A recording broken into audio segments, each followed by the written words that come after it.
you say it, pampas grass that I picked up at Walmart.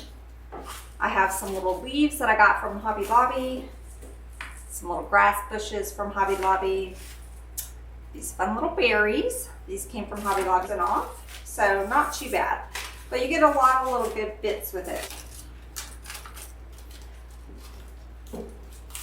Okay, now we have our other little pieces, so we'll just go ahead and cut these up.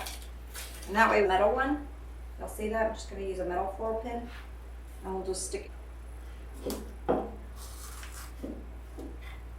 Y'all let me know in the comments, do you decorate for fall? Or do you skip fall and just do... So let's fix this little leaf.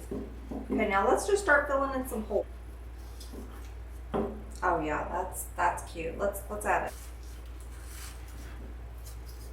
Oh yeah, that's cute. See, I was doubting myself for a second, but I think that looks cute.